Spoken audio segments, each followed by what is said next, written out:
Imaginez un outil qui vous permet de payer vos transactions avec n'importe quel token, voire même de payer vos transactions à votre place. Eh bien, pas besoin de l'imaginer plus longtemps puisque ça existe déjà sur ZK-Sync et comme vous l'avez vu dans le titre, aujourd'hui on va parler de Ziphy. On va aller voir ce qu'on peut faire dessus, sur quels protocoles ils sont intégrés et pour ceux qui joueraient un airdrop numéro 2 sur ZK-Sync, ça peut être plutôt pas mal. Allez, on perd pas plus de temps et on va sur mon écran.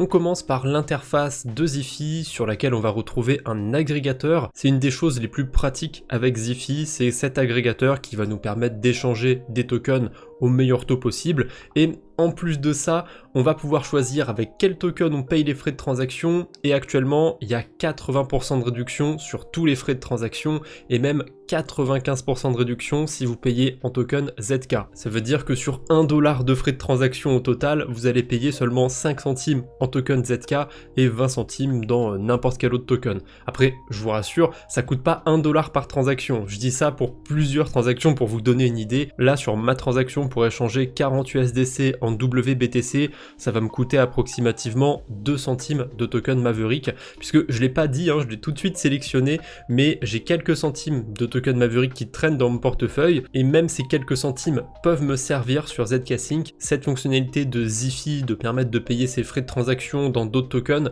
c'est possible que sur ZK-Sync et les blockchains construites avec le socle de ZK-Sync, puisque c'est une technologie qui est native sur cet écosystème. Ça s'appelle d'ailleurs le Native Account Abstraction, et ça fait que toutes les adresses sur ZK-Sync ne sont pas de simples adresses, c'est des smart wallets, et du coup ça donne accès à plus de fonctionnalités que sur d'autres réseaux comme Arbitrum ou Optimism.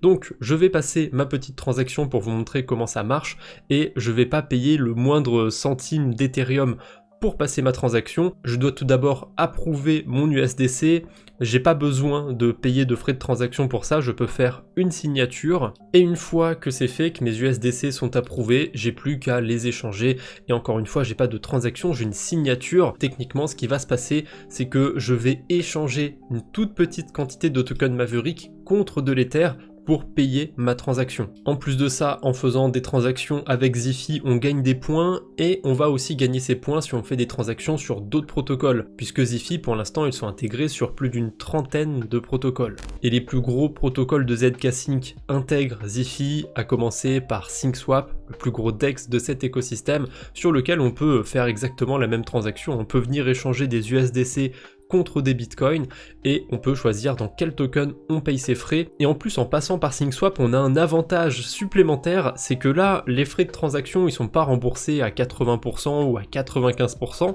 ils sont remboursés entièrement. C'est Ziphy qui va couvrir vos frais de transaction. Ça va pas durer éternellement, bien évidemment, ils ont pas le stock d'Ethereum de l'oncle Picsou, mais pour l'instant, c'est d'actualité, donc profitez-en si vous avez besoin de faire des transactions sur ZK-Sync, si vous essayez de farmer un airdrop numéro 2 de ZK-Sync, vous pouvez passer des transactions gratuites sur cet écosystème, ce serait dommage de ne pas en profiter. Et tant que j'y suis sur SyncSwap, comme les frais sont entièrement remboursés, je peux choisir n'importe quel token pour payer les frais de transaction, même si j'en ai pas en portefeuille, puisqu'au final, c'est pas moi qui vais payer la transaction.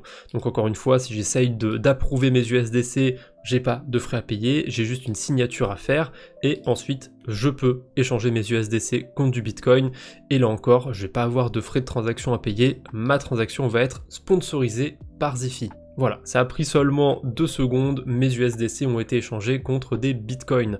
Un autre petit exemple sur ZK-Sync, ça va être du côté de PancakeSwap. Je pense que j'ai pas besoin de présenter ce DEX.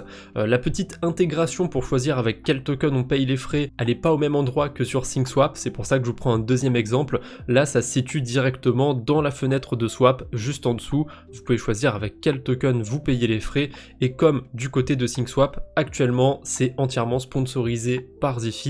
Donc profitez-en. Et ça me paraissait évident, mais je le dis au cas où, vous voyez qu'il n'y a pas l'indication gratuit à côté du token Ethereum, c'est normal puisque si vous sélectionnez Ethereum, vous allez payer vous-même vos frais de transaction, vous allez passer une transaction classique on pourrait dire. Donc si vous voulez profiter de cette sponsorisation de Ziphy, choisissez bien un autre token avant de faire votre swap.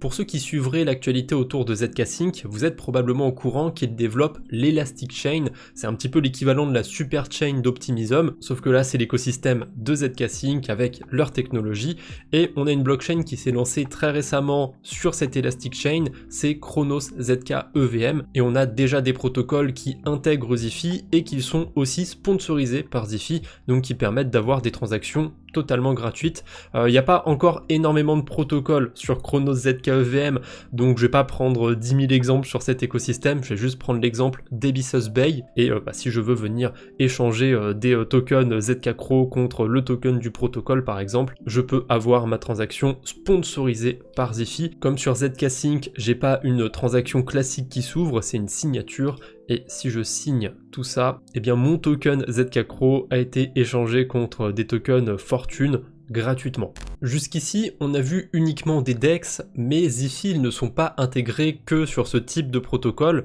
on peut aussi les retrouver du côté de ZeroLand, qui est un protocole de lending, on le voit directement à son interface, et si je veux déposer du Bitcoin, par exemple sur ZeroLand, vu que je viens d'en swapper dans cette vidéo, si je veux les déposer, je peux utiliser un Paymaster, et ça va utiliser Ziphy, et je vais pouvoir choisir avec quel token je paye mes frais de transaction. En revanche, du côté de ZeroLand, on n'a pas 10 000 choix de tokens, on peut choisir l'USDC, le Grai de Gravita ou le Hold de HoldStation. Sur ZeroLand, les transactions sont pas sponsorisées entièrement. Au moment où j'enregistre ma vidéo, on a quand même 30% de réduction et je suis passé sur un autre navigateur, c'est pour ça qu'il y a des petits traits blancs juste pour cette transaction, parce que je sais pas pourquoi le protocole ne veut pas fonctionner sur le navigateur que j'utilise d'habitude. Bon, c'est pas très grave, quand j'ai un petit souci comme ça, en général j'essaye de passer par un autre navigateur et tout marche bien.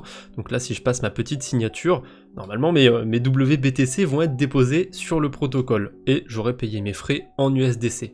En plus de protocole de lending, on va bientôt pouvoir utiliser Ziphy sur RFX, un protocole de perpétuel, donc de trading sur la blockchain ZK-Sync, et en plus de Chronos ZK EVM, on a aussi la blockchain Abstract qui va bientôt se lancer sur l'Elastic Chain et sur laquelle on va pouvoir retrouver Ziphy. Donc pour l'instant, Ziphy en est encore à ses débuts, et comme vous pouvez le voir sur l'interface, on a un petit système à points, on a une pré-vente aussi qui est en cours sur le token Ziphy. Je le cite puisque c'est d'actualité au moment où je fais la vidéo, mais je vais pas rentrer plus en détail, puisque là on touche le côté spéculatif, et cette vidéo a surtout un but éducatif. Voilà, c'est tout pour aujourd'hui, j'espère que cette vidéo vous a plu. Je ne le précise qu'à la fin, puisque sur YouTube on peut mettre un encart en début de vidéo qui précise que la vidéo est en partenariat, donc sans surprise, cette vidéo est en collaboration avec Ziphy, merci à eux pour leur confiance. En plus, c'est pas la première fois que je parle d'eux sur la chaîne YouTube. En tant que bon chasseur d'airdrop, j'ai déjà eu l'occasion de parler de leur protocole, donc j'allais pas refuser une occasion d'être rémunéré pour parler d'un protocole qui me plaît bien. C'est important pour moi de rester transparent, enfin, physiquement je suis opaque, on voit pas à travers moi, mais vous avez compris ce que je veux dire. Allez, je ne vous embête pas plus pour aujourd'hui, on se retrouve bientôt j'espère, d'ici là portez-vous bien, salut tout le monde!